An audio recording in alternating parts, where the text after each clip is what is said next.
어제 왜 휴방했냐고요? 왜 휴방했냐고? 원래 휴방 날이니까 휴방하지. 휴방 날이었어요.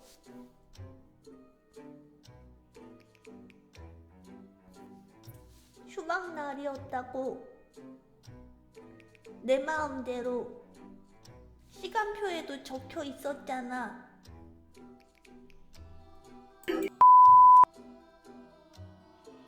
안녕하세요.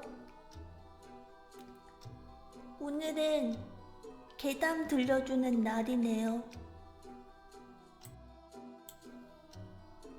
맞아요. 에코 넣었어요. 에코 끌게요. 헤헤헤. 노래 연습했었어요. 노래 진짜 못하던데요. 노래 연습 많이 해야겠어요. 저녁 먹었냐고요? 못 먹었어요. 왜 우리 안 들려주냐고요? 노래하는 거 듣고 싶어요? 안 할 건데?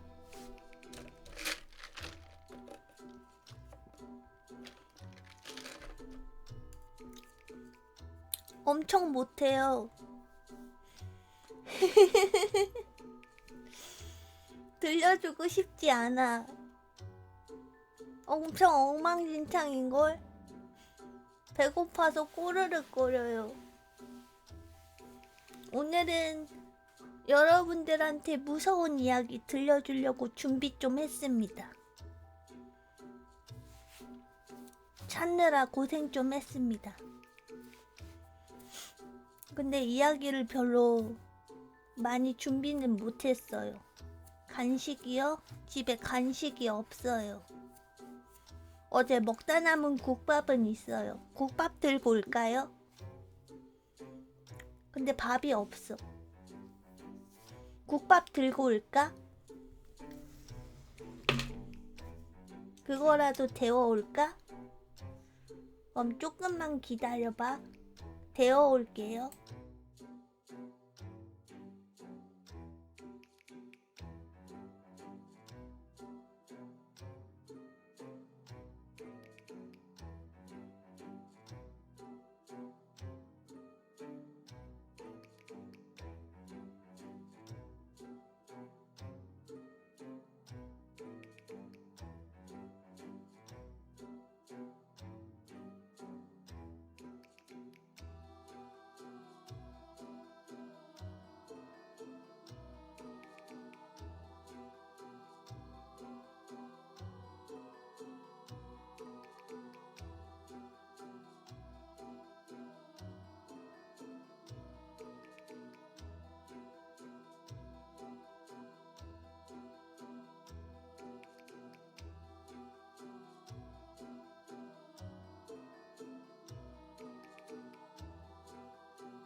왔어요.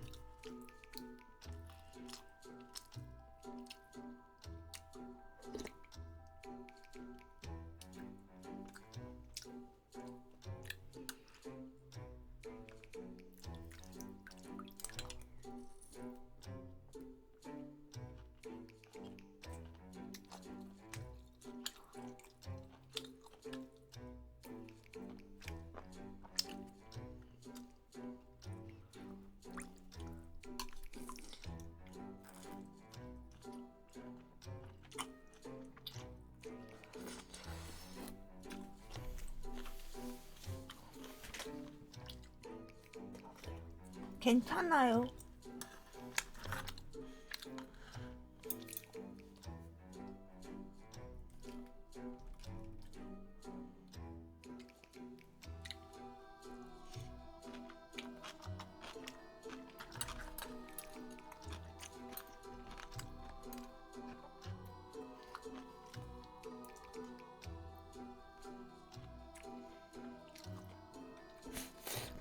무슨 국이냐고요?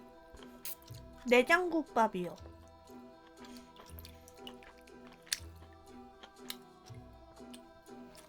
반찬은 김치입니다.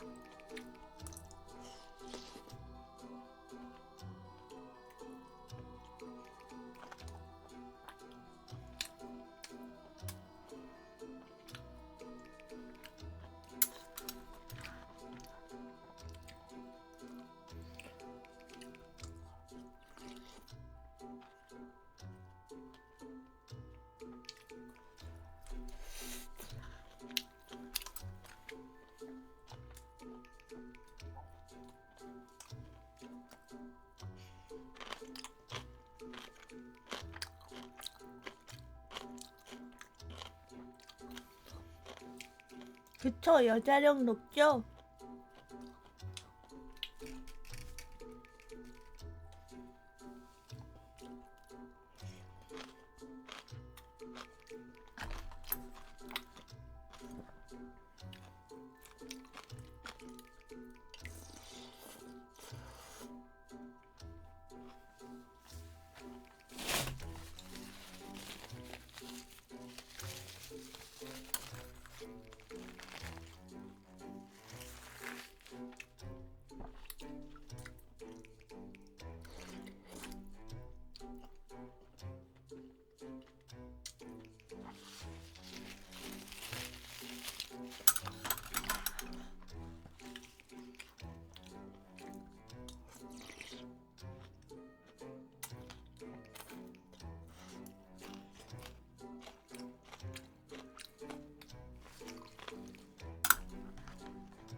엄청 많이 들어있다.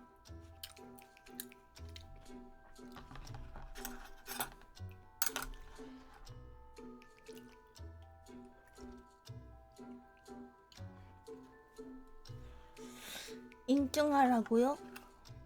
내장이요.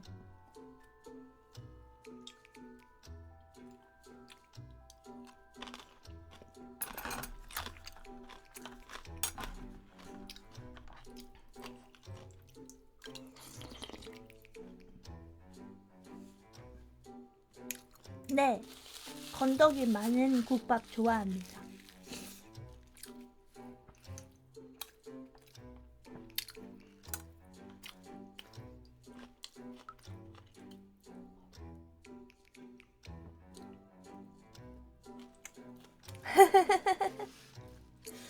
밀랍이 내장 많아요?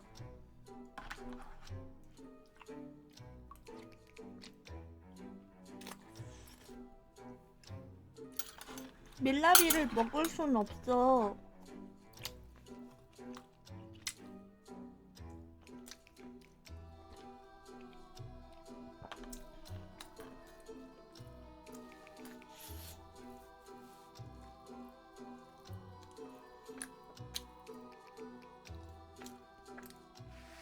그냥 국밥 먹고 있어요.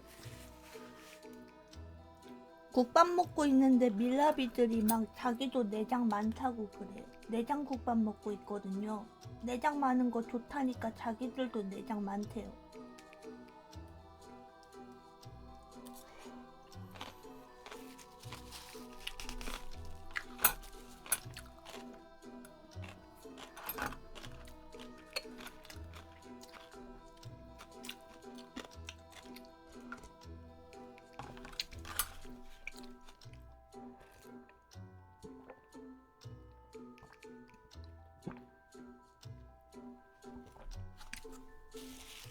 안녕하세요.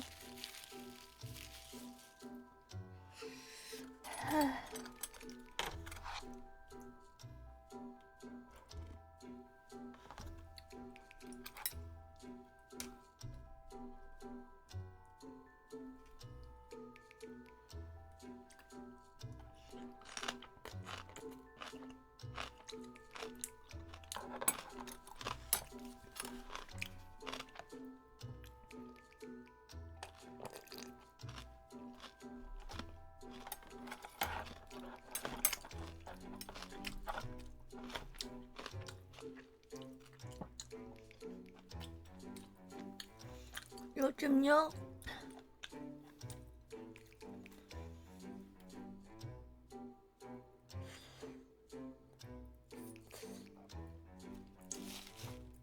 올리기가 부적절하다고 생각하는 건 안 올리고 있어요.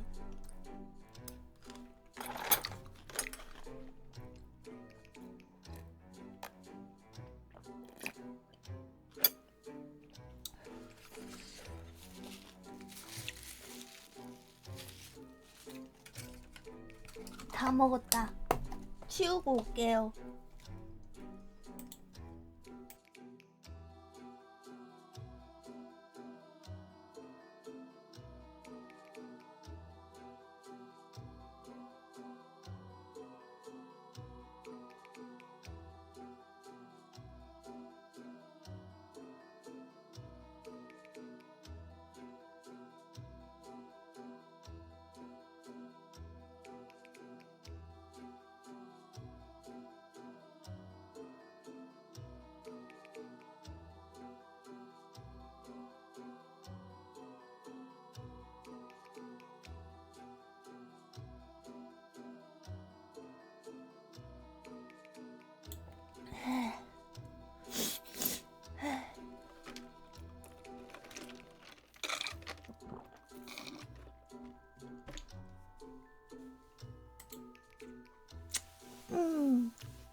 이제 무서운 얘기 시작해볼까?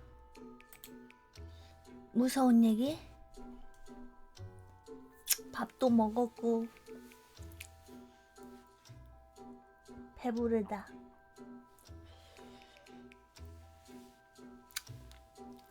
그러면 부금을 깔아야겠지?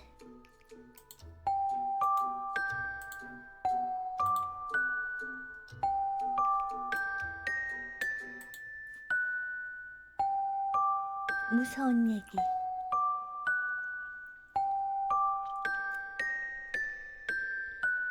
지금부터 내가 들려주는 무서운 이야기를 잘 들어줘.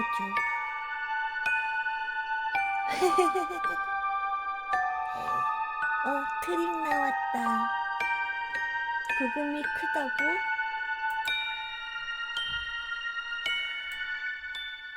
이 정도면 될까? 이 정도면 들려?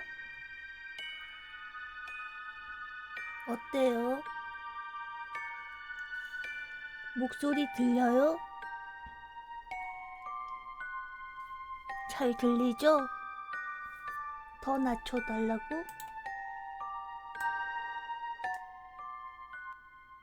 이 정도?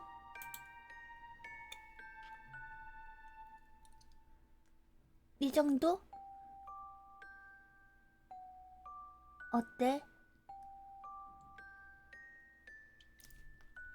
그럼 지금부터 시작하겠습니다.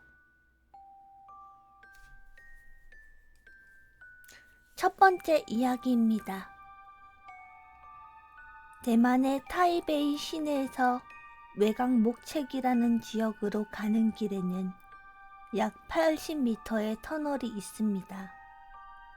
터널 입구에는 화장터가 있고 터널 위로는 무수히 많은 묘지들이 자리 잡고 있는 기이한 분위기의 터널입니다. 워낙 환경이 그렇다 보니 소문들이 많은 곳이고 택시기사들은 야간에 그 터널을 지나기 꺼려하는 경우가 많았습니다. 그 터널에서 실제로 기이한 경험을 했던 친구가 겪은 일입니다. 경영학을 전공했던 저희는 인력자원관리 팀 프로젝트로 늦게까지 강의실에서 토론 중이었습니다. 평소 고집이 강했던 차이즈 쫑은 그날 역시 끝까지 자기 주장을 내세우며 토론 시간을 끌고 있었습니다. 토론을 싫어했던 저는 동기들의 불만을 뒤로하고 먼저 강의실을 나왔습니다. 마침 오토바이도 수리 중이어서 지혜윈이라는 지상철을 타고 집으로 바로 갔는데 다음날 강의 시간에 쯔종이 보이지 않았습니다. 무슨 일이 있나 싶어 전화를 하고선 놀라서 바로 병원으로 향했습니다. 쯔종이 어제 시나이 터널에서 사고가 나서 입원을 했다며 쯔종의 어머니가 대신 전화를 받았기 때문입니다. 병실에 들어가서 쯔종의 모습을 보고 조금 안도했습니다. 왼쪽 어깨부터 발등까지 화상을 입었지만 한눈에도 그리 심한 부상은 아닌 듯 보였습니다. 그런데 말을 걸어보니 문제는 따로 있었습니다. 문제는 쯔종의 정신 상태였습니다. 저를 보고도 멍한 표정을 하고 아무런 말이 없었습니다. 사고 충격인가 싶어 옆에 앉아서 천천히 말을 걸었습니다. 어제 토론 때 흥분하면서 빡빡 우기더니 꼴이 그게 뭐냐? 나 귀신 봤어. 응? 뭐? 귀신 봤다고. 별 반응 없던 저에게 쯔종은 입을 열기 시작했습니다. 그날 밤 토론은 12시 반까지 진행되었다고 합니다. 서둘러 집으로 오토바이를 타고 가던 쯔종은 어느덧 시나이 터널로 들어서게 되었는데 차 한 대 없던 터널로 들어서니 앞에 오토바이 한 대가 달리고 있었다고 합니다. 오토바이를 탄 여자는 유난히 얇고 하늘하늘한 붉은색 원피스를 입고 있었는데 헬멧을 쓰고 있지 않아서 긴 머리가 나풀거리는 게 무척 신경 쓰였다고 합니다. 집에 빨리 가서 쉬어야겠다고 생각해서 속력을 내기 시작했답니다. 앞에 여자의 모습이 점점 보이기 시작하면서 이상함을 느꼈습니다. 그 여자의 머리가 이상할 정도로 흔들리고 있었던 것. 마치 낙엽이 바람에 흔들리듯이 친구는 더욱 속력을 냈습니다. 그러나 아무리 속력을 내도 그 여자와의 거리는 좁혀지지 않았고 이상하게도 터널꽃이 계속 보이지 않았다고 합니다. 그 여자와의 거리도 이상하게 동일한 거리로 유지되고 있었고요. 서서히 공포감을 느끼기 시작한 친구는 다시 반대편으로 갈까 하고 뒤를 돌아봤는데 한참을 달려왔다고 생각했지만 아직도 터널로 진입했던 입구가 보이는 것이었습니다. 그리고 앞을 돌아보니 그 여자의 목이 10도 돌아서 자신을 보고 있더랍니다. 그리고 그 여자의 목이 뚝 하고 떨어지고 몇 번 바닥에 튕기더니 자신의 품으로 머리가 튕겨 들어왔다고 합니다. 자신도 모르게 오토바이를 왼쪽으로 틀면서 도로에 미끄러져 갔고 그리고 정신을 잃었다고 하더라고요. 그 이야기를 들으니 전에 교수에게 들었던 이야기가 생각났습니다. 20년 전 지방에서 올라와 학교를 다니던 여학생이 집에서 불이 나서 가족들이 모두 죽자 견디다 못해 터널 위의 묘지산에서 목을 메고 자살했었다고. 상당 시간이 지나도 발견되지 않아서 시체는 이미 썩어 들어갔고 발견 후에는 경찰의 신수로 목이 떨어져 나갔다는 겁니다. 마치 도로 위에서 톡톡 튀듯이 동산 아래 시나이 터널 입구까지 굴러 떨어졌다고. 감사합니다.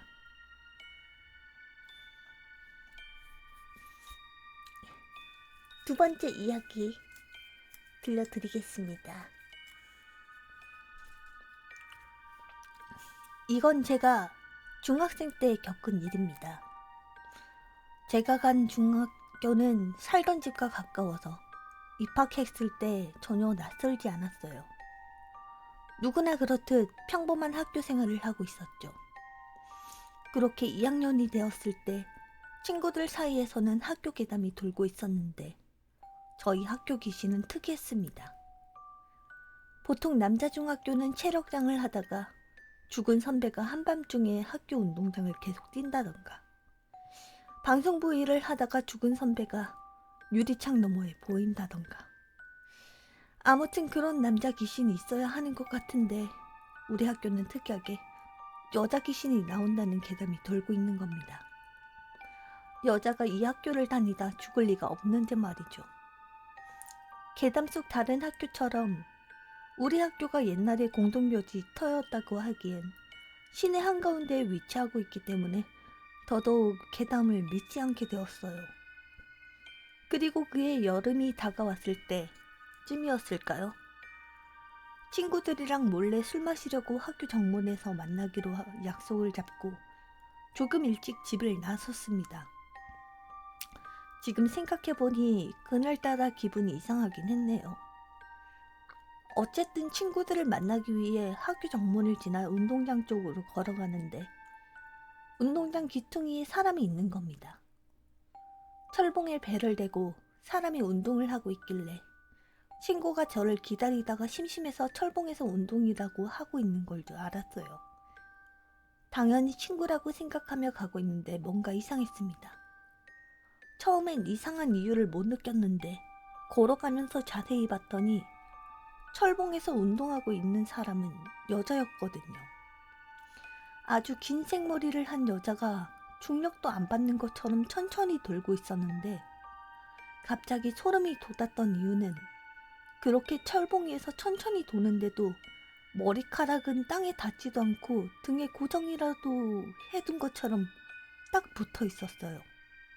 하지만 제일 무서웠던 건 그 철봉이 2m 정도 되는 높은 철봉이었는데 여자가 철봉에서 돌 때마다 아슬아슬하게 땅에 안 닿을 정도로 키가 큰 겁니다. 너무 놀란 저는 도망도 못 가고 얼어있는데 그 여자가 뭐라고 말을 하는 거예요. 네요. 무슨 말을 하고 있는지 듣고 싶지도 궁금하지도 않은데 내려! 라며 날카로운 목소리로 절규를 하는 겁니다. 그 소리에 깜짝 놀란 저는 얼어있던 몸이 풀려서 집으로 울며 도망을 왔어요. 그때 본 여자 때문에 한동안 학교도 못 가고 시간이 지나고 나서도 항상 친구들과 함께 했습니다. 끝났습니다. 다음 이야기로 넘어가죠. 세 번째 이야기입니다. 온 가족이 같은 동네, 멀어봤자 옆 동네. 옹기종기 모여 살게 되어서 우리 가족은 그만큼 모이는 일이 많았다. 특히 어른분들 생신일 때는 웬만하면 주말쯤에 다 같이 모여 축하하는 일이 잦았다. 이렇게 모일 때에는 어른들끼리 하는 얘기를 사촌들과 내가 엿들으면서 조합한 우리 사촌 오빠에 관한 이야기를 하겠다. 어쩌면 우리 사촌 오빠는 태어나지 못했을지도 모른다. 외숙모가 오빠를 임신하셨을 때 건강 상태가 너무 좋지 못했다. 그래서 진지하게 가족 단위로 유산에 대해 논해보기도 했다. 그런데 그때 당시 외숙모를 괴롭히는 건 단순히 건강 문제와 임신뿐만이 아니었다. 배가 불러옴에 따라 심해오는 악몽의 강도 때문에 외숙모는 더 초췌해지셨다고 한다. 그냥 임신 스트레스 때문이겠지 하시던 외삼촌도 가면 갈수록 같이 힘들어 하시고 하여튼 걱정이 계속되는 나날이었다. 외숙모 기억의 악몽의 시작은 정말 별것도 아닌 꿈이었다고 한다. 처음 꿈에서 외숙모는 왠지 파란 옷을 입고 거실에서 테레비를 시청하고 계셨다. 그 옷은 잠옷도 아닌 것이 평상복도 아닌 것이 하여튼 생소하면서 처음 보는 옷이었다. 그렇게 TV를 보는 중이셨는데 누군가 갑자기 현관문 벨을 천천히 계속해서 눌러댔다. 누구세요? 라며 문을 열었을 때는 웬 중년의 여자가 긴 동아줄을 들고 서 있었다. 인상이 그리 좋아 보이는 여자는 아니었다. 그 여자는 외숙모에게 대뜸 그 동아줄로 자기 몸을 묶어달라고 부탁했다. 왜 이럴까 라며 외숙모는 고개를 갸웃거리면서 부탁대로 해주었다고 한다. 그리고는 찝찝한 기분으로 문을 닫고 집으로 다시 들어오셨다. 그리고 그렇게 깨셨다. 그게 바로 지긋지긋한 악몽의 시작이 되었다. 그 꿈을 꾼 지 며칠이 지났을까. 다시 꾸는 꿈에 외숙모는 다시 파란 옷을 입고 거실에 앉아 계셨다. 이번에도 마찬가지로 그 중년의 여자가 저번 꿈에서 외숙모가 묶어준 그대로 나타나서 동아줄의 다른 끝을 내밀었다고 한다. 그때부터 외숙모는 기분이 나빠지기 시작하셨다. 아니나 다를까 외숙모가 동아줄을 잡지 않자 그 여자는 다짜고짜 빨리 네 몸도 묶으라며 화를 냈다고 한다. 외숙모는 질겁을 하고 현관문을 하고 닫아버리셨다. 그리고 꿈에서 깨셨다. 그런데 안타깝게도 꿈은 거기서 끝나지 않았다. 그 여자가 이제는 너무나 자주 외숙모 꿈에서 등장해서 온갖 방법으로 외숙모를 괴롭히셨다고 한다. 처음엔 문 열어 이년아, 문 열어 이년아 라며 계속 현관문을 두들기더라고 한다. 밖에서 흑흑 흑흑 이라며 통곡을 한 적도 많았고 낄낄낄 니년이 그런다고 내가 못 들어갈 줄 알지 라고 협박까지 시도했다고 한다. 그런지 한 몇 주가 지나자 외숙모는 주무시는 걸 거부할 정도로 정신적으로 너무나 지쳐 계셨다. 몸도 마음도 너무 힘들어지신 외숙모는 점점 히스테릭하게 변해가셨고 단순한 임신 스트레스려니 하셨던 외삼촌도 더는 못 견디겠다고 생각하셨다. 결국 두 분이 무당분을 찾아가게 만든 결정적 꿈은 이러했다고 한다. 그 꿈에는 유난히 그 여자가 밖에서 조용했다. 그리고 외숙모는 여전히 똑같은 옷을 입고 거실에서 테레비를 시청하고 계셨다. 오히려 조용한 게 더 불안해진 외숙모는 왠지 등골이 시려오는 한기에 안방으로 이불을 가지러 가셨다. 근데 웬일인지 안방에 이불이 하나도 없는 거였다. 이게 말이 되나 싶어서 외숙모는 안방을 한참 서성이다가 혹시나 해서 외삼촌이 서재로 쓰는 방으로 발길을 돌리셨다. 복도식 아파트에 거주하시던 외숙모의 집에서 외삼촌의 서재는 복도 쪽에 달린 방이었다. 그래서 외숙모는 방에 들어갔을 때 꿈에서 기절하실 뻔했다. 왠지 모를 한기는 바로 서재에 있던 창문으로부터 흘러나오고 있었는데 아까도 말했듯이 외숙모는 복도식 아파트에 거주 중이었다. 그 창문은 바로 바깥 복도가 보이는 창문이었던 거였다. 그 중년의 여자가 창문에 달린 방범망을 두 손으로 잡고 기괴한 얼굴로 외숙모를 쏘아보며 웃기 시작했다고 한다. 몇 날 며칠을 밖에서 지낸 듯한 헝클어진 머리와 정신이 나간 듯한 풀린 눈동자, 그리고 핏발이 선 흰자. 무엇보다 손과 팔뚝에 핏줄이 다 서도록 방범망을 꽉 쥐고 흔들어대는 그것은 이미 사람이라 할 수 없는 상태였다고 한다.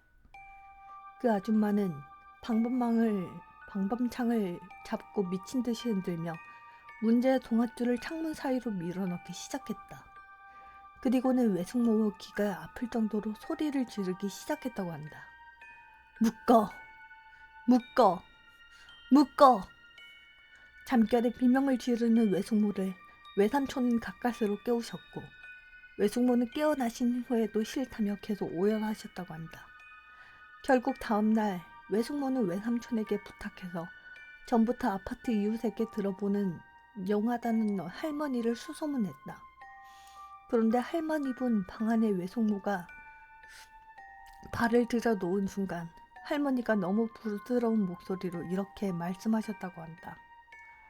야야, 자가 알을 달란다. 깜짝 놀란 두 분은 할머니께 자세한 설명을 요구하셨고 그 할머니 분은 이렇게 말씀하셨다.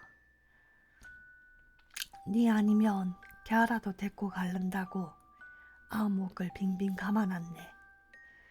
그 말에 외숙모는 정말 할머니 앞에 쓰러지듯 하시면서 안 된다고 제발 왜 그러는지 말씀해달라며 정말 싹싹 비셨다고 한다.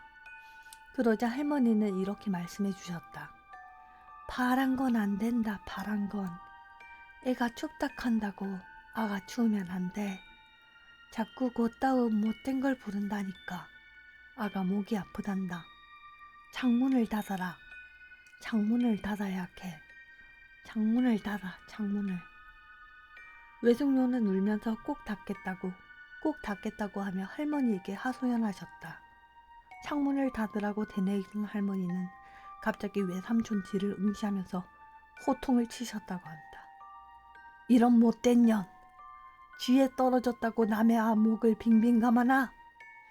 외삼촌은 견디지 못하시고 할머니께 알겠다고 감사하다고 사례해드린 뒤 집으로 빨리 돌아오셨다. 그 일이 있은 지 며칠 안 지나 사촌 오빠가 예정일보다 빨리 나오려는지 외숙모는 심한 고통을 하소연하셨다. 그리고 병원에 가셨는데 탯줄이 태아목을 감고 있어서 수술이 불가피할 것 같다는 말이 듣게 됐다. 복통이 너무 심해와서 잠시 정신을 잃을 때 외숙모는 아, 이게 내 마지막 기회다 라는 생각이 들었다고 한다. 아니나 다를까 외숙모는 그 짧은 시간에 그 여자가 나오는 꿈을 다시 꾸게 되었다. 그 미친 아줌마는 방범창을 손에 뻗으면서 여전히 내 거야, 내 거야, 내 거야 이라는 헛소리를 짓거리고 있었다고 한다. 외숙모는 도대체 자기가 어떻게 그런 용기가 났는지 모르겠다고 한다. 아니야, 아니야 라며 소리를 지르시고는 외삼촌 서재 책상 위에 있는 책을 집어들며 자꾸 집안 안쪽으로 손을 뻗는 그 여자의 손을 마구 때리면서 겨우겨우 창문을 닫아버리셨다고 한다. 아니나 다를까 그 미친 아줌마는 밖에서 창문벽, 현관문을 마구 두들기며 또다시 소리 지르기 시작했다. 묶어! 묶어! 외숙모는 왠지 모르게 자꾸 아기한테 미안하다는 말이 나오셨다고 한다. 그리고 그 길로 안방으로 들어가서 파란 옷을 벗어 던져버리고 장롱 깊숙이 넣어두었던 겨울옷을 끄집어내서 껴입으셨다고 한다. 그리고 꿈에서 깨는 순간 아, 살았겠구나 라는 생각이 들었다고 한다. 7개월 만에 태어난 우리 오빠는 태어나자마자 인큐베이터의 삶을 피할 수 없었지만 그래도 지금 이러하듯이 건강하게 태어나서 잘 있다고 한다. 이건 나중에 오빠가 얼핏 얘기해서 해준 건데 자기가 이런 얘기를 모르고 존무대디가 뭐지? 존무대디를 만났을 때 조금 친해진 후에 존무대디가 처음 대뜬 한 말이 너희 어머니한테 평생 고마워하며 살아라 였다고 한다. 존무대디가 뭐죠? 아무튼 여기까지였습니다. 그 아주머니의 정체는 뭘까요?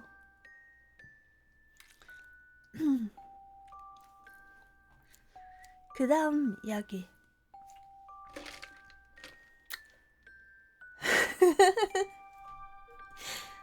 왜 그래요?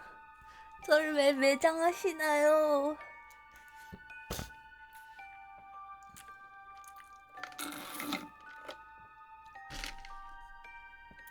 저는 그런 의도로 이 이야기를 들고 온 게 아닙니다, 여러분. 저를 매도하지 말아주세요. 아닙니다, 아닙니다. 아닙니다. 그 다음 이야기 들려드리겠습니다. 지난 겨울 한밤중 집 근처에서 불이 났었습니다. 불이 난 집과 우리 집 사이에는 초등학교 운동장을 사이에 두고 있어서 제 방에서 그 집이 훤히 보이는 위치에 있었습니다. 그 집은 과거에도 그 집 아들이 담배를 피다 부주의로 작게 불을 낸 적이 있었고요. 방에서 불난 집을 보고 있는데 소방차 소리, 시끄러운 소리 때문에 깨셨던 어머니가 제 방으로 오셨습니다. 저는 어머니와 둘이서 가까이 가볼 요량으로 사람들이 가득한 도로 대신에 고지대에 있는 초등학교로 향했습니다. 우리는 도로를 사이에 두고 조금 내려다 보이는 위치에서 그 집 2층 창문을 통해 불이 난 모습을 보았습니다. 그러던 와중 어머니가 문득 2층에 난 불이 좀 이상하네 라고 하시더라고요. 자세히 보니 1층은 전체가 활활 불타고 있는데 2층은 방 가운데서 불길이 춤추는 것처럼 보였습니다. 창 너머로 불꽃이 이리저리 흔들리고 치솟는 걸 아무 생각 없이 바라보고 있는데 소방차는 아직이야? 라는 외침이 들려오더라고요. 아래를 봤더니 아저씨들이 물통을 이리저리 나르며 불길을 기납하려 안간힘을 쓰고 있었습니다. 소방차 사이렌은 저 멀리서 길을 찾지 못하는 듯 왔다 갔다 하고 있었고요. 저는 2층의 불길을 계속 보고 있었습니다. 잠시 보고 있자니 불길은 방 가운데서 멈췄고 계속 타올랐습니다. 그리고 5분 정도 있으니 소방차 2대가 도착해 물을 뿌리기 시작했습니다. 경찰차와 구급차도 뒤이어 도착했습니다. 소방대원에게 늦었다며 욕설을 퍼붓는 사람도 있더라고요. 저와 어머니는 슬슬 추워지길래 집으로 돌아왔습니다. 다음날 학교 가는 길에 불난 집을 보니 반쯤 타버렸다고요. 더라고요. 집에 돌아온 저는 불이 어떻게 난 것인지 여쭤봤습니다. 주변 사람들 말로는 그 집이 이전부터 가족들이 뿔뿔이 흩어져 살아서 집에 있던 건 집주인 아저씨뿐이었다고 합니다. 아무래도 그 아저씨가 정신이 이상해졌나 봐.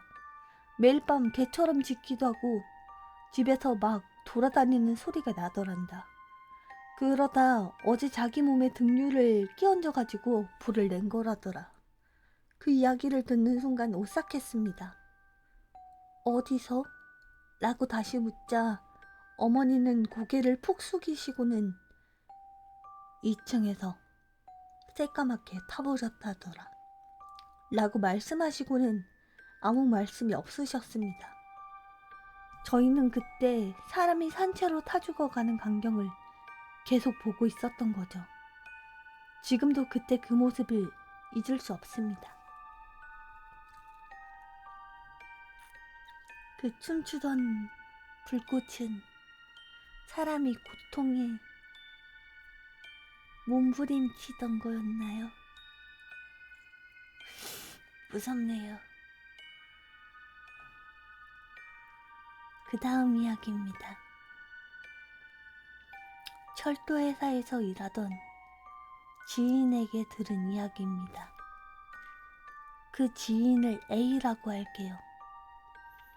겨울 어느 날 A의 근무 시간 도중 투신 자살이 일어났다고 합니다. A가 일을 그만둘 때까지 3번의 투신 자살이 있었습니다. 죽은 사람의 두시 처리를 해야만 하는데 일만은 아무리 해도 익숙해지지가 않았다고 합니다. 특히나 죽은 사람의 시신을 모으는 일은요. 다행이라 할지 그날 자살한 사람의 시신은 크게 손상이 없었습니다. 오른팔이 팔꿈치 아래로 잘려 나간 걸 빼면 나머지 사진은 그대로 붙어 있었습니다. A는 그 시신의 상태를 보고 다이어그램 복구는 빠를 것 같다고 생각했습니다. 하지만 시신의 오른팔은 찾을 수가 없었습니다. 더 이상 철 운행을 멈출 수가 없었기에 결국 오른팔은 찾지 못한 채 운행이 재개되었습니다. 그 뒤로도 오른팔 수색은 이어졌지만 아무런 성과 없이 3주가 지났습니다. 어느 날 A가 근무하던 도중 승객들에게서 민원이 들어왔습니다. 물품 보관함 안에서 악취가 난다는 거였습니다. 이전에도 물품 보관함에 누가 음식을 두고 가서 썩어버린 적이 몇 번 있었기에 이번에도 그런 종류의 민원이라고 생각했습니다. 역 밖에 있는 물품 보관함으로 다가가니 분명히 뭔가 썩는 냄새가 났습니다. A는 여벌 열쇠로 그 보관함을 열었습니다. 안에는 옷이 들러붙어 있는 오른쪽 팔꿈치 아랫부분이 있었습니다. 그걸 본 A는 바로 구토를 했습니다. A는 이렇게 말했습니다. 업무상의 일이라면 각오하고 있으니 시체를 보는 것 자체는 참을 수 있어. 하지만 전혀 예상치도 못한 상황에 그런 시체의 한 부분을 보고 나니 죽은 사람한테는 미안하지만 도저히 못 참겠더라. 경찰 조사 결과 그 오른팔은 3주 전 투신 자살하는 팔이라는 게 밝혀졌습니다. 물론 처음 발견한 A의 입장에서는 그 두 사건이 연결되지가 않아 머릿속에서 혼란스러울 따름이었다고 합니다. 결국 오른팔을 보관함에 넣어둔 사람이 누구였는지는 발견되지 않았습니다. 살아있는 사람이 시체의 오른팔을 발견해서 넣어둔 거겠지? 하지만 그게 더 무서워. 차라리 자살한 사람의 귀신이 자기 오른팔을 보관함에 넣어뒀다고 믿고 싶어. A는 그렇게 말했습니다. 그 후 A는 철도 회사를 그만뒀습니다. 그 보관함에서 나온 오른팔의 주인이 마지막으로 마주한 투신 자살자였다고 합니다. 아이도 생겼고 근무 시간이 확실한 일을 하고 싶어서 직업을 바꿨어. 영무원은 주말 출근도 있고 출퇴근 시간도 정해져 있지 않으니까 말이야. 내게는 그렇게 말했지만 진짜 퇴직 사유인지는 모르겠습니다. 이상입니다.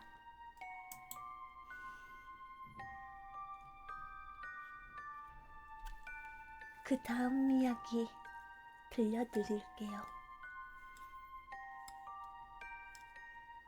장롱에서 나온 손. 10살 정도 무렵 나는 몸이 이상하리 많지 약했다.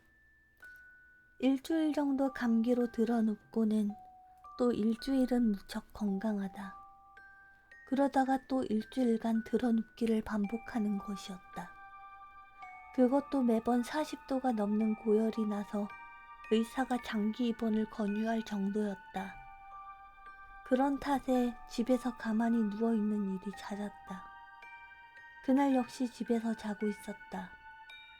평소에는 어머니만 계시지만 이날은 우연히 아버지도 계셔서 옆에서 간병을 해주고 계셨다. 내가 자던 방은 가족 침실 역할을 하던 일본식 방으로 북쪽에는 벽장이, 남쪽에는 베란다가, 서쪽에는 거실로 가는 문이 있었다. 그리고 동쪽에는 아파트에 어울리지 않을 정도로 큰 천장까지 닿는 장롱이 벽 전체를 메우고 있었다. 나는 그 장롱 쪽으로 발을 뻗고 문으로 머리를 향한 채 누워 있었다. 그렇게 멍하니 천장을 바라보고 있는데 갑자기 다리가 장롱 쪽으로 쭉 끌려가는 듯한 느낌이 들었다. 아버지는 언제나 짓궂은 장난을 치곤 하셨기에 나는 또 아버지가 장난을 걸고 있다고 생각했다. 그래서 거실 쪽을 바라보며 어머니에게 말했다. 아버지가 또 장난치니까 멈춰주세요. 그랬더니 두 사람 모두 깜짝 놀란 얼굴을 하고 거실에서 나를 바라보시는 게 아닌가. 그걸 알아차리자마자 다리가 또 질질 끌려가기 시작했다. 처음처럼 슬슬 잡아당기는 게 아니라 엄청난 기세로 잡아당기는 것이었다. 거기에 잡아 끌려 머리가 이불 속으로 파묻힐 무렵 부모님이 내 이름을 외치며 달려오셨다. 어머니는 내 양손을 잡고 위로 잡아 끌기 시작했다. 나는 너무나도 혼란스러워. 뭐야? 뭐예요? 왜 그래? 라고 외치다가 다리 쪽을 봤다. 어머니는 보면 안 돼!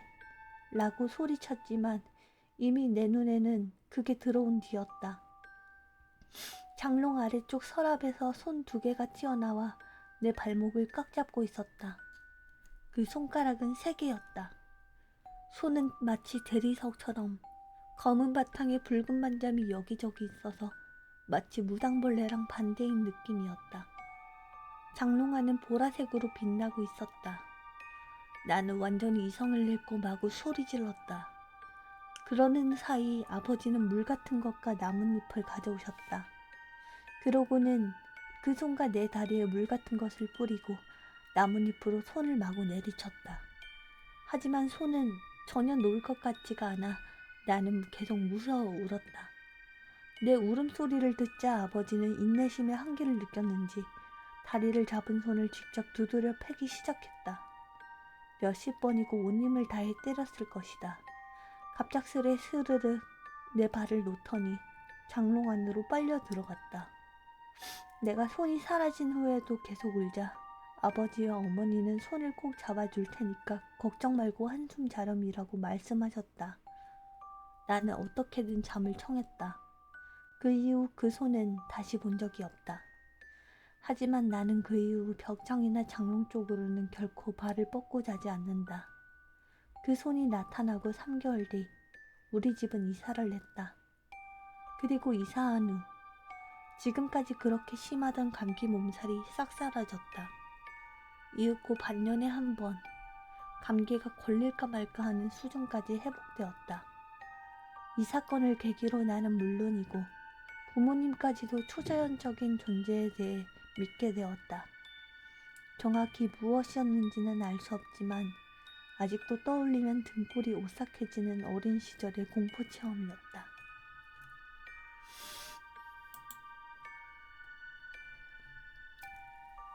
이제 마지막 이야기네요.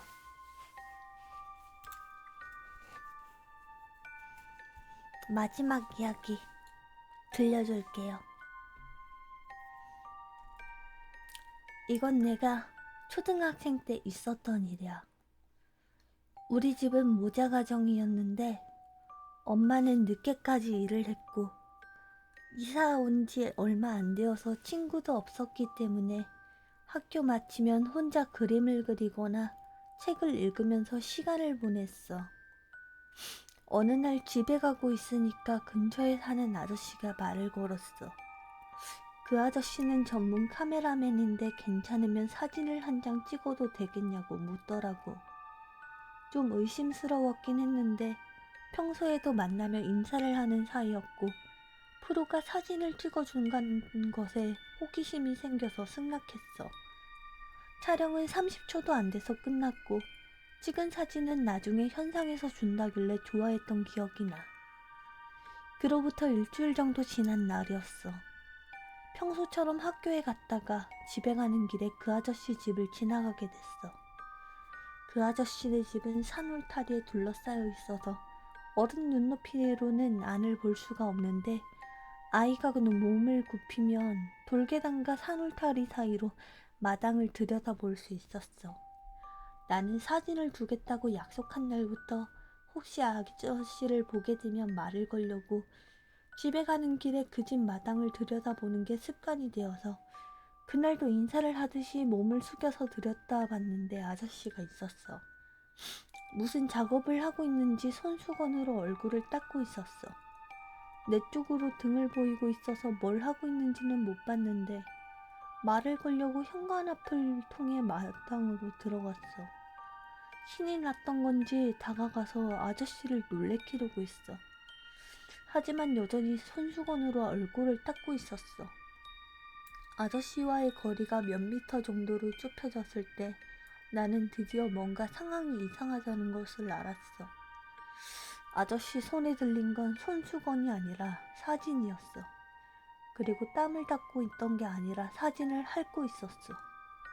지금 무슨 일이 일어나고 있는 건지 당시에 나는 이해하지 못했지만 눈앞에 있는 사람이 정상이 아니란 건 알았어. 다행히 아저씨는 아직 날 발견하지 못했지만 잔디 위라서 발소리가 안 났던 것도 있었겠지만 그만큼 거기에 푹 빠져 있어서 그랬던 것 같아. 나는 소리를 내지 않으려고 천천히 뒷걸음질 치며 마당에서 나오려고 했는데 중간에서 못 참고 뛰어서 도망가 버렸어. 그대로 전속력으로 집에 가서 엄마가 올 때까지 불도 안 켜고 침대 속에서 숨을 죽이고 있었어. 엄마가 집에 왔을 땐 정말 안심했어. 엄마한테 무슨 일이 있었는지 말하자 바로 경찰이 집에 찾아왔어. 경찰이랑은 거의 엄마가 얘기를 나눴기 때문에 내용은 기억이 안 나지만 경찰차를 타고 그 아저씨네 집에 갔던 건 기억이 나. 나는 그 일이 있고 바로 이사를 간 뒤라 그 후에 어떻게 됐는지는 잘 모르겠어. 네, 여기까지입니다.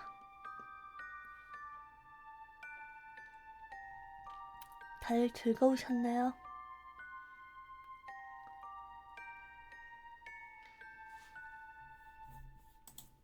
즐거우셨나요?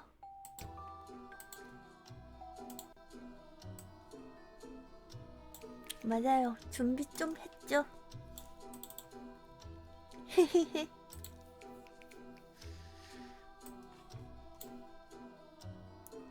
제 목소리가 좋습니까? 그렇다면 다행이고 좀 많이 준비해봤어요. 오늘은 좀 기묘한 이야기들로 꾸며봤어요. 귀신에 대한 이야기보다는 기묘한 이야기들. 어떠셨나요? 요리 중이셨나요? 오,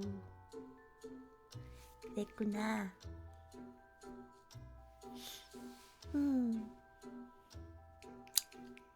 얘기는 이렇게 끝이 났습니다. 코가 가렵네요. 왜 이렇게 가렵지?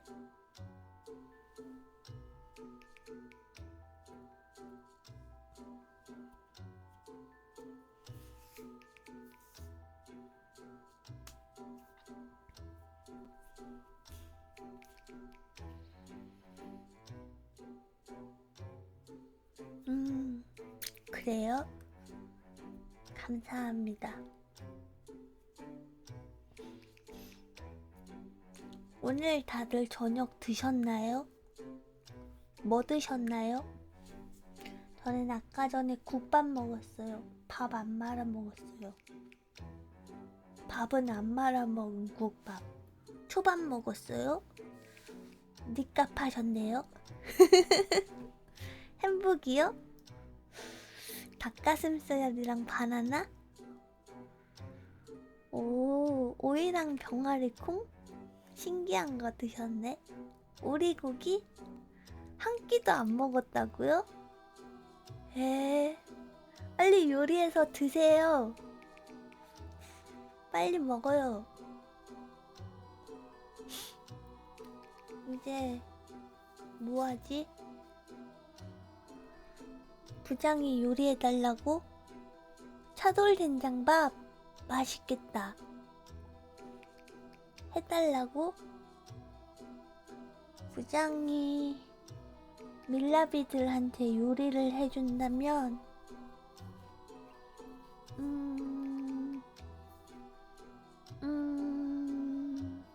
방제 바꾸라고? 무서운 이야기 끝.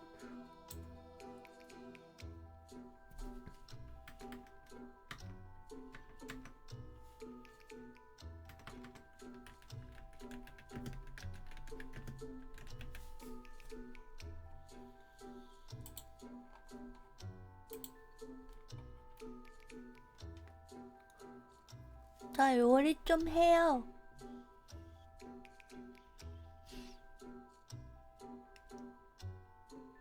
저녁에는 뭐가 맛있을까? 뭐 해줄까?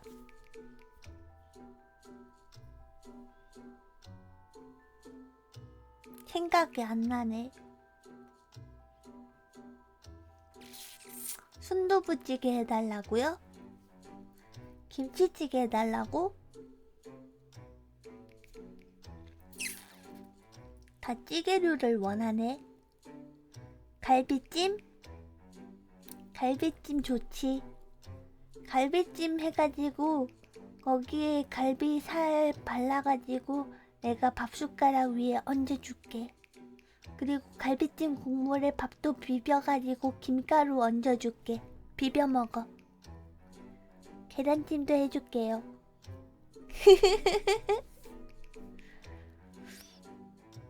야마토 나드시코. 입 벌리고 있으면 넣어줄게. 쓱싹쓱싹 비벼가지고.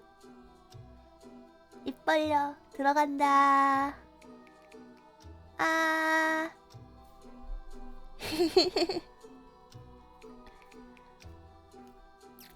입 벌려.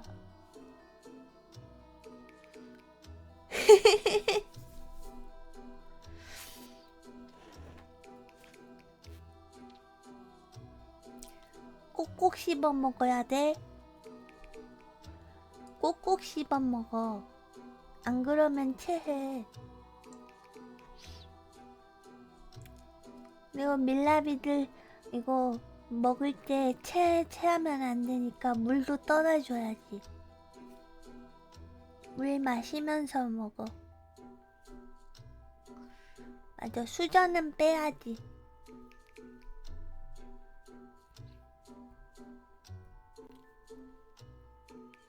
나뭇잎은 안 띄워줍니다. 물 잘 마실 수 있잖아.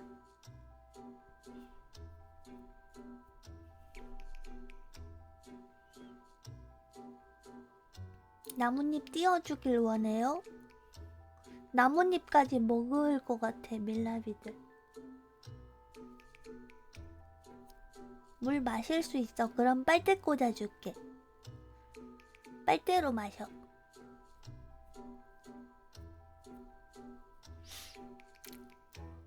체력 포션? 그럼 대충 빨간색 음료수 찾아가지고 주면 되나?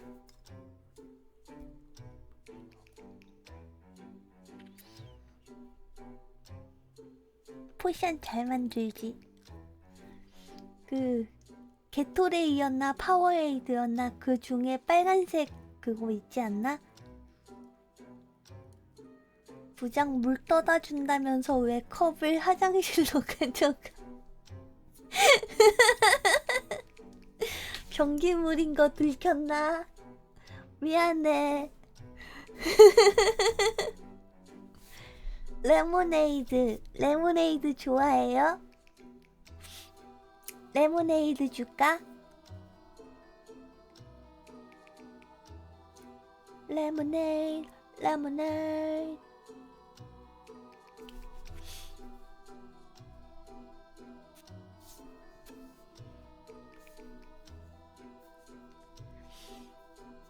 자몽에이드.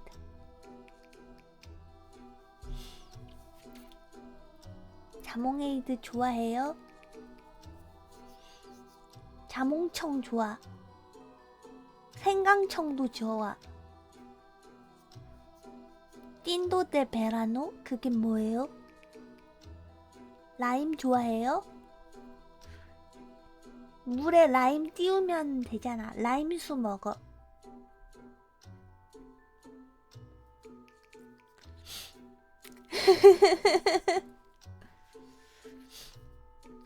레드와인.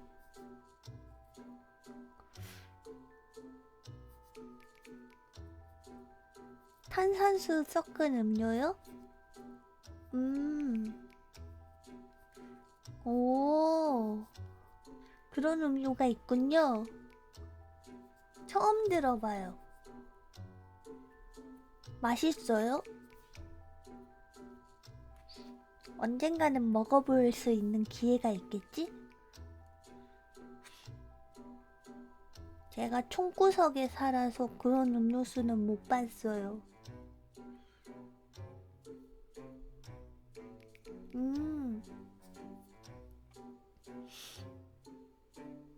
먹어보고 싶다. 맞아요. 직접 해 먹어야 돼요.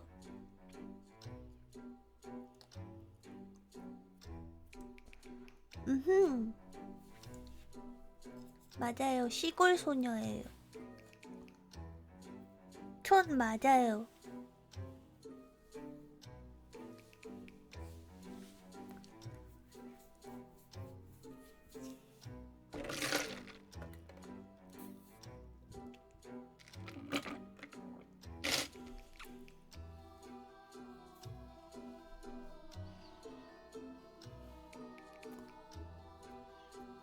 부잣집이요?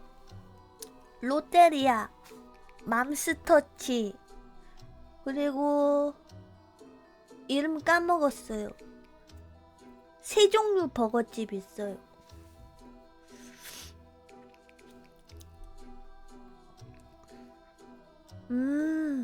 그래요? 버거집 있으면 시골 아니에요?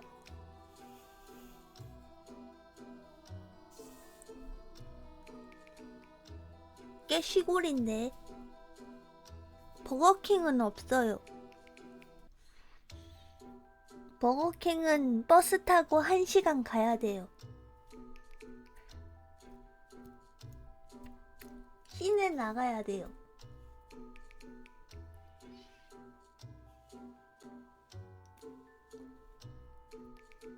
화장실 갔다 올게요.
왔다.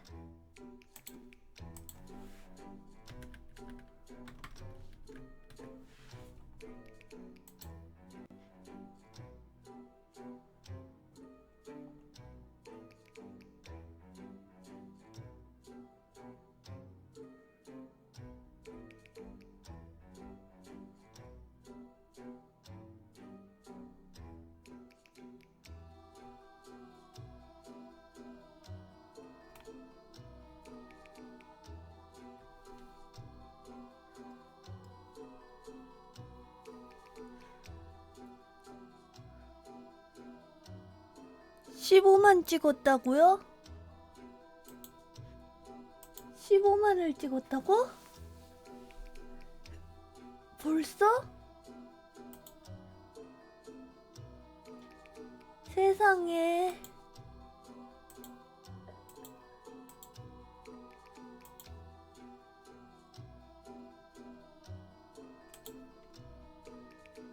진짜요?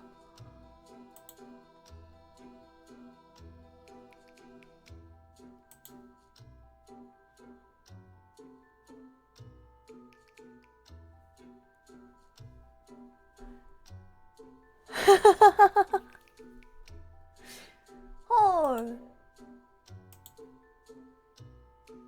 인형 드려야 돼요? 괴담 청취료 5만원?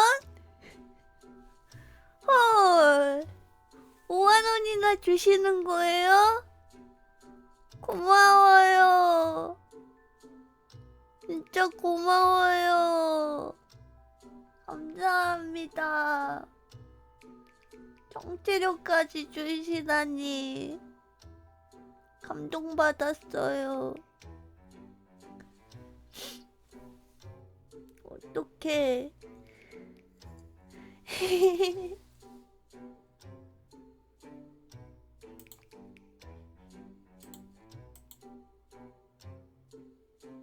통나무 어떻게 보는 거지? 아, 여기 있다. 아니네.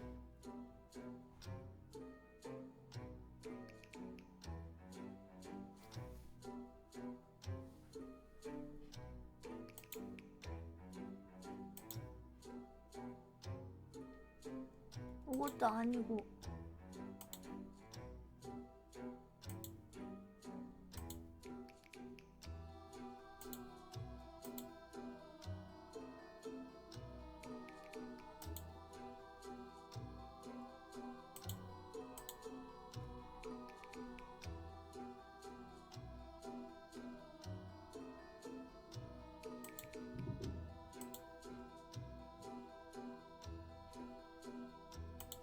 통나무 어디서 보는 거지?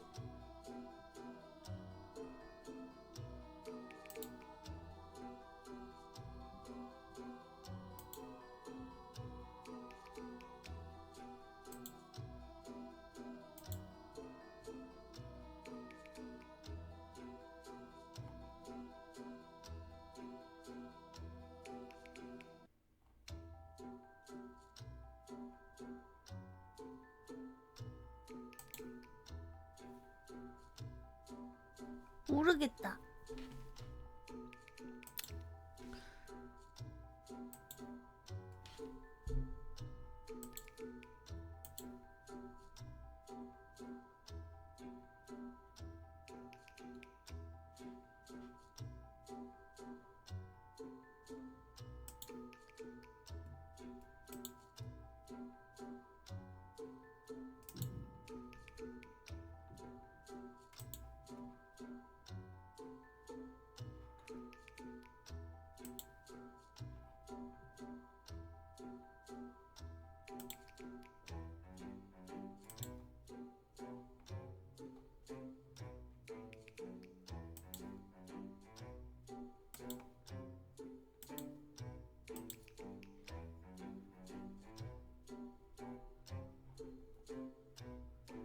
몰라 몰라 부장이야. 몰라 몰라. 어떻게 보는 거지? 몰라.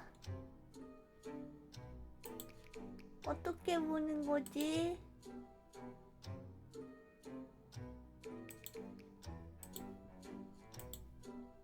그것도 아니고.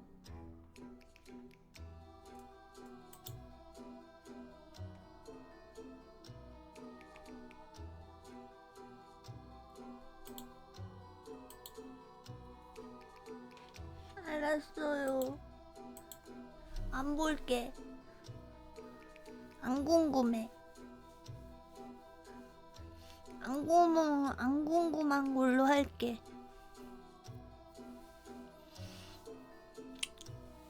한번 찾아봐야지.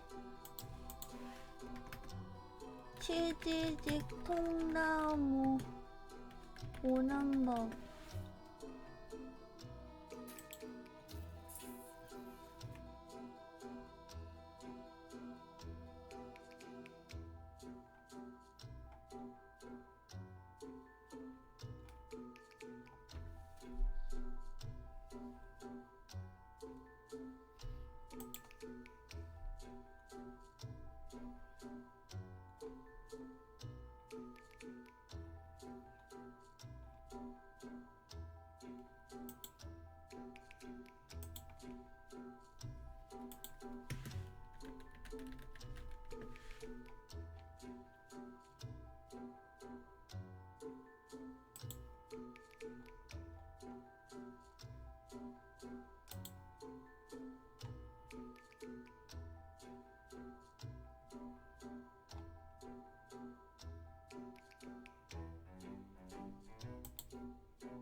모르겠다.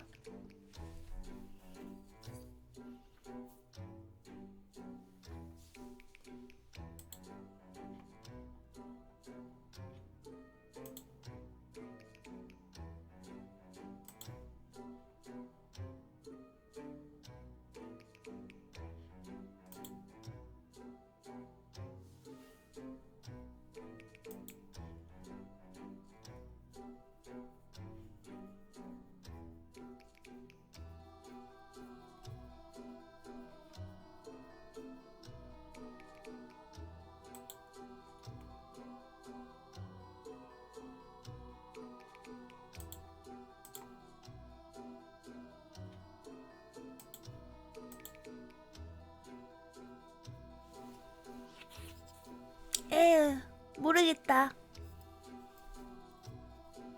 오늘은 토요일이지. 같이 보기로 에반게리온 나온다는데 볼 생각 있으신가요? 에반게리온? 에반게리온을 재밌게 본 적이 없어서 말이죠. 글쎄요. 그렇게 보고 싶지는 않은데.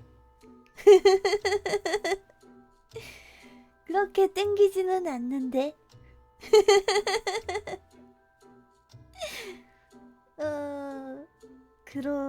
그렇게 동하지는 않아.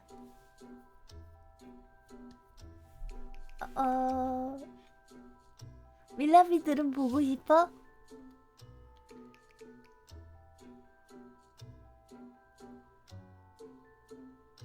밀라비들은 보고 싶어? 부장 볼 거야?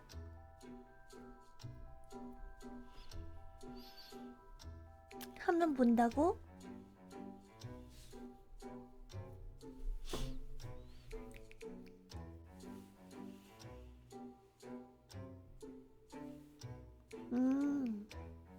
그래. 그렇군.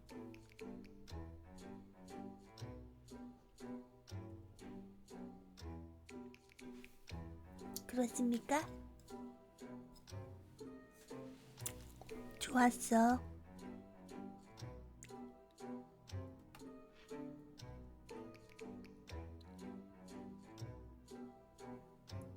이제 가야겠다. 안녕. 잘 있어.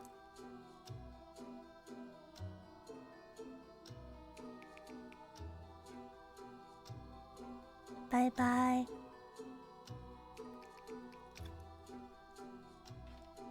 안녕.